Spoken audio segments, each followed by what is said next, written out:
Hey guys, on today's episode, we're going to talk about how to scale your business. Arguably, probably one of the hardest things to do in business. And we could say that starting a business is really hard, but scaling your business to that next level or making it work without you is the hardest thing. So on today's episode, we're going to talk about 3 things that you need to have implemented to help you scale your business so that you can grow your business without working more hours. This is the Marketing Natives, providing actionable ways to grow, improve, and succeed in your business. And now, your hosts, Christian and Aaron. Audience and messaging. Yes. Yeah. That's the first thing. Let's move on to the second thing. Just kidding. The first thing is that you need to know your audience. You need to know specifically who you're talking to and how to talk to them.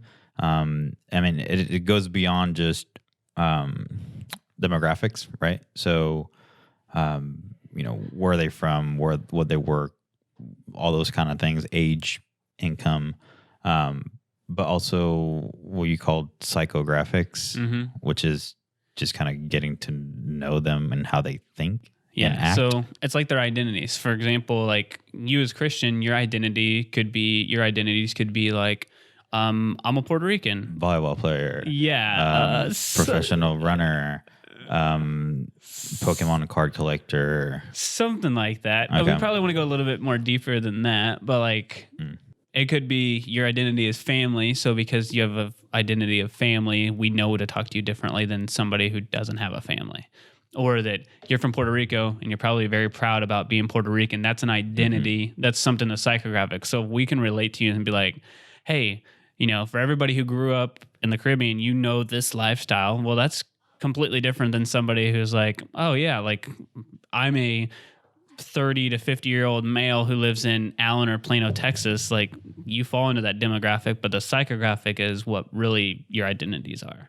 So, which is that based off of, like my actions are based off of my identity, right? Yes, exactly. So you're going to do things differently. Like you may go get groceries at the grocery store without using an app because you're like, I don't care about convenience as much and I want to save a little bit of money versus, I have to use the app because my time is very valuable and I want to spend that doing something else. Maybe it's spending time with my family, who knows? But you make decisions based off of those identities. And we can't assume or put people into a box, especially if we're like, people will say, I want men and women 30 to 50 years old. And it's like, that's such a wide range of people that it's so hard to speak to them because you don't know who they are. There's no Jane. There's just everybody. Or even worse than that. Yeah, we've had people come to us and we asked them, what's your audience? And they're like, everyone. Yeah, everybody. And everybody. Yeah, if they want to buy a home, it's like, wait, so not everybody wants to buy a home or not everybody is able to buy a home. So you want to talk to everybody? It's like, what about people who don't want to buy a home for 12 months or people who want to buy a home next month? Are those different? So I think that's important is figuring out the audience because then you can't create a message anyway. For example, like if I knew that you cared about convenience, then I could tell you, hey, save time by ordering off of our cool new app that will go to every grocery store for you,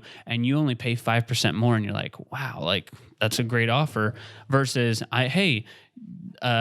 Christian, I want you to, go to the grocery store, and you're going to have this cool place for your kids to play, which is actually true now. There's like a Kroger. Inside of Kroger, there's a place for like kids to like hang out and play while the parents go and shop. You may say, hey, that's convenient, but you're like, no, I don't want to go to the grocery store because I don't have kids and that doesn't help me. So I don't need to do that. I want to just order it from my phone and from my app, and I'd rather do it in between meetings. So it's like that messaging, I can't get the right message to you because I'm just basing it off of your age or the fact that you're a guy. And then within here, audience and the messaging, you also have, once you figure your audience or your customer avatar, then you can figure out things like CPL, CPA, LTV. Right. And I guess, why do you think those are important? So let's clarify those acronyms because they may just be kind of confusing or jargon for people. It's like cost per lead. If you know that I can acquire Christian's information for $5, that's good. Cost per acquisition, it takes Christian it takes 5 Christians to make a customer, so it cost me $25. So these are strictly for advertising purposes. Yeah, well, it's not necessarily just for your business. It's to be able to scale. Like, yeah, sure, for marketing, you don't have to do it for advertising, but you should know that it costs me $30 to get a client. For example, if you only did networking, you know that you pay $300 or $400 per year, so you got that cost. But then you also spend 10 hours a week, and you know that you charge this much. So you're like, okay, great. It took me 10 meetings to get somebody. I paid $300 a year to get my membership at the chamber or whatever, and then I spent another $700 of my time to try to get this customer.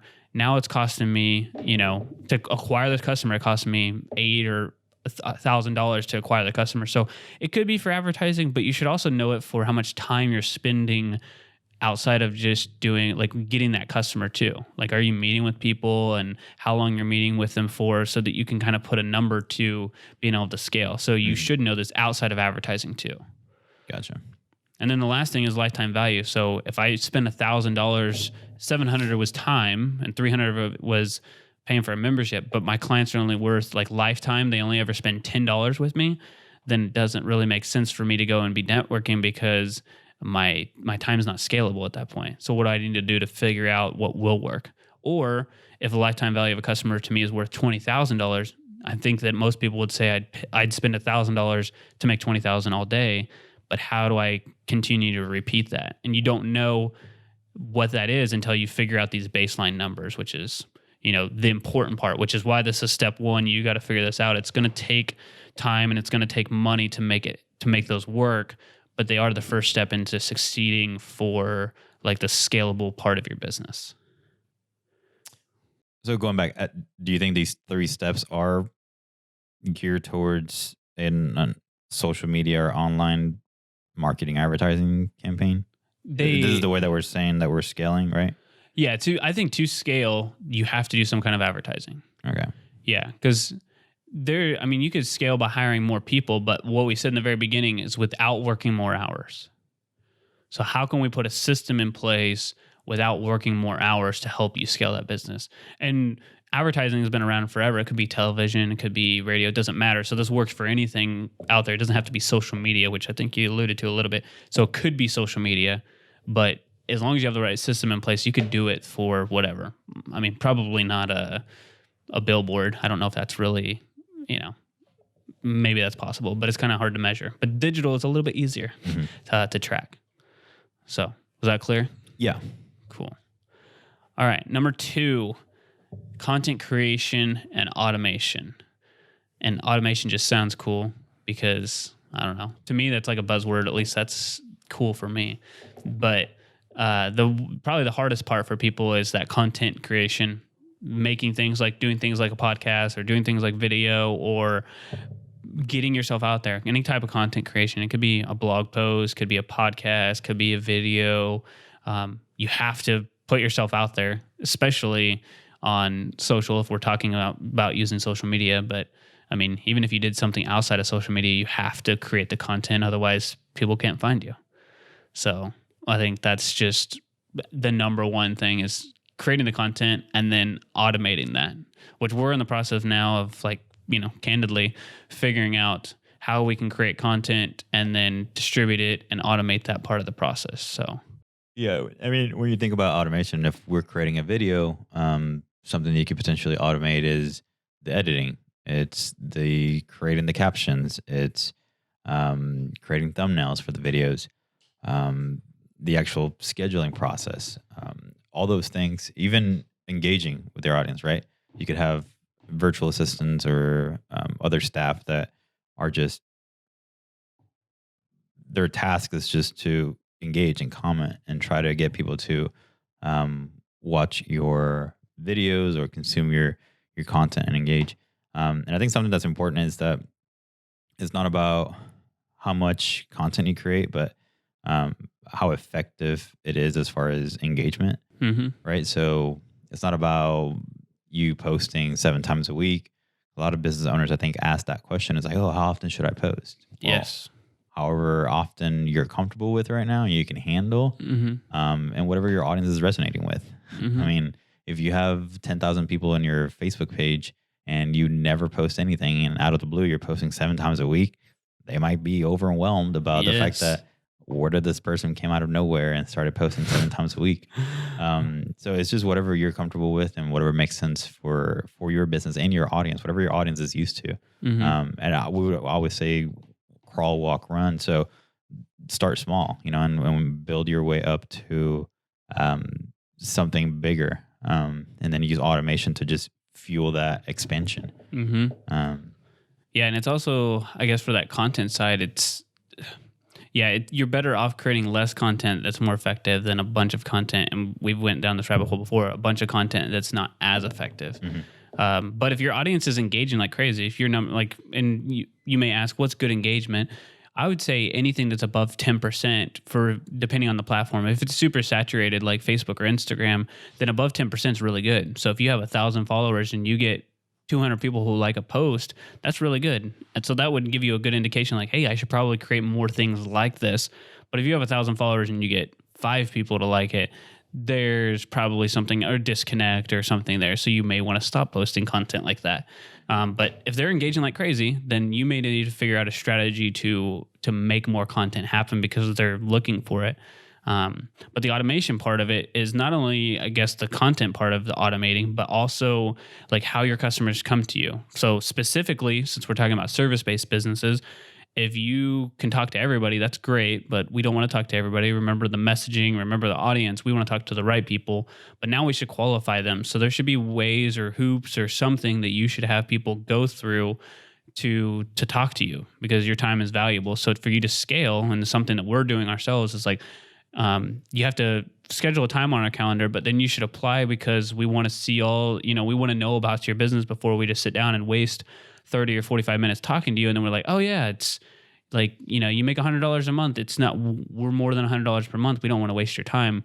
And then you just wasted all that time talking to them and everything. So you want to figure out some way to automate that process and qualify people before you ever sit down with them. So whether you're a termite inspection company or whether you're a professional service like a lawyer or anything like that, you want to make sure that they're a qualified customer, and that will help you automate that part of the process, is to eliminate people who are not the best people for you to be talking to. Yeah, certainly. I think something that also business owners get wrong with automation is spreading their message through the same message through all platforms. Just carpet bombing everything at the same time with the same thing, when you have to pay attention and go back to number one, which is the right audience, the right messaging, right? So each platform does have different audiences to some extent, right? And it's also a different, could be the same message, but could be tweaked differently or done differently, right? So on Facebook, you might have a very highly successful live stream where you're communicating to your audience, but then you try to do a live stream on Instagram stories and your audience is just not there, right? Engaging with you throughout the whole live video. So that's something to also take into consideration when you think about content strategy and automating. A lot of business owners want to do that. They want to just do it everywhere at the same time, with the same message, with the same content, when that's not the right strategy. Right. And it's better for you to start, like we said, crawl, walk, run, focus on one platform, and then you can expand. Because when you think you have to be everywhere, that's when you start to run into a lot of problems. Because we started out and I think we were just only on Facebook, and we did some on Instagram, and then slowly expanded to other things. But yeah, it's a lot. It's hard. That's a full-time job. There's a reason that social media managers are a position that people need in a company. It's because that's a 40-hour-a-week job for you to be able to post that much. So if you have a dedicated person, probably possible. If it's you, the business owner, maybe 2 other people who are not social media managers, probably going to be harder. So.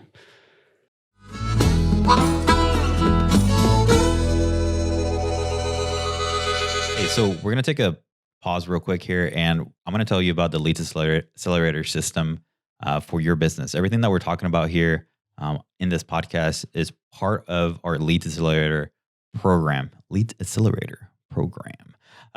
where we take you, a business owner that is struggling to get leads online, and we just give you a full working, well-oiled, automated system where we just take care of everything for you, right? We walk you through all the steps that you need to do in order to be successful online, and how to generate the right leads, talking to the right audience, having the right messaging.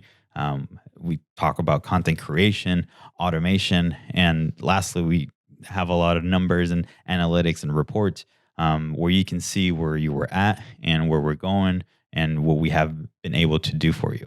If you're interested in applying for this Leads Accelerator program, you can schedule a free strategy session. All you have to do is go to apply.bitbranding.co.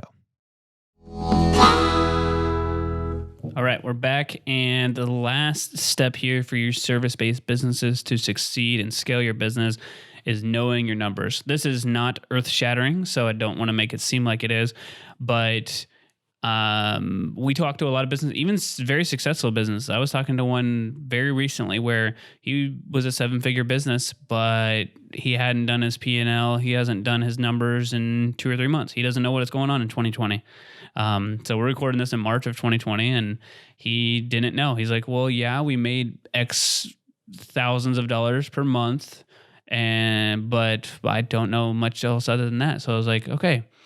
So you do need to know your numbers, because you don't know how much you can spend. Because if he's a 7-figure business, he should be able to afford a certain level of product or a certain level of service, but he doesn't know how much money he has because he hasn't been looking at his numbers. So that's it really. For that part of it is like, no matter how big or how small you are, the more you know your numbers, the more successful you're going to be in your business, because your numbers are going to predicate or drive the decisions you're going to make in your business. So if you don't know if you can make rent this month, you probably shouldn't go out and buy, new equipment, or you probably shouldn't go out and buy a new car or something like that for the company. If you're like, oh wait, I didn't see that we're about to spend, this X amount of money per month, and we don't know how much it costs to get a new client, or we don't know how long clients stay around.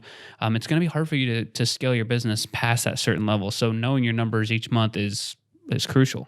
Yeah, absolutely. And I think a lot of business owners, us included, relied on just looking at that checking account, right? And just seeing like, oh, we have X amount of money there. Okay, we're doing good. Oh, It's actually moving down. That's bad. Right. But it goes beyond that. And actually, a system in a book that we highly recommend is Profit First. Yep. This is an accounting system that helps entrepreneurs and business owners and service-based businesses scale, really, by being able to control, your numbers and see where you're going. And it kind of uses that mentality of looking at your bank account, right? Because Profit First is just you distributing your money within different bank accounts. So you're kind of at a visual, you're doing the same thing, just maybe a little bit better organized. Right. It's allocated correctly versus like, I have this much money in the bank and I know I'm spending this much. So that means like, I'm good. I remember we talked to a business owner once and he was like, sometimes I write myself a check for $7,000 and sometimes I write myself a check for $2,000. I'm like, that's a big discrepancy there. Like, where's the consistency? I was like, oh, it just depends on how the month of the business does. I'm like, oh, that's like, I don't know. I think it becomes more stressful for you as a business owner because you don't know what you can't prepare for something each month. So using that Profit First is important. But really, knowing your numbers about your cost per lead, your cost per acquisition, your cost per lifetime customer that we talked about previously, and looking at those, whether it's weekly or monthly. I mean, even if you do it daily, that's even a good option too. But just, okay, how much is it costing me to get these leads? So you know that, hey, if I get them for more than $5, it's not profitable. And you go a whole week without being profitable, that starts to really affect you and you have to make decisions really quickly. So it's almost better for you to look monthly eventually, but knowing your numbers is absolutely crucial. All right. So if you guys loved this episode, please make sure you hit that subscribe button, especially if you're new. If you are thinking, okay, dang, I am a service-based business. I have inconsistent, low-quality leads coming in, and I want a steady stream of high-quality leads coming in, you should apply for the Leads Accelerator. As Christian mentioned, it's apply.bitbranding.co. You'll be able to schedule a free strategy session. We'll find out if it's a good fit for you guys, but really help you answer those questions about how to scale your business so that you can work less or the same amount and scale your business to the next level and be like one of the few top percentage business owners around. And if you guys found a lot of value in this, please, again, make sure that you hit that subscribe button so that you don't miss out on any episode, whatever platform you're listening on. And if you've been listening for a while, please make sure to leave an honest rating and review. This really helps us figure out how to continue to make the content better for you and help us grow and scale the podcast. All right, we'll talk to you guys next week. The Marketing Natives Podcast is a production of Bitbranding. All right, and if you're watching on YouTube, I want to say thank you for watching this is the second time that we've done this video cast. So let us know if you like it in the comments down below. Make sure to subscribe so you don't miss any of our new episodes, and hit that like button so YouTube tells other people that this video is good. Yeah.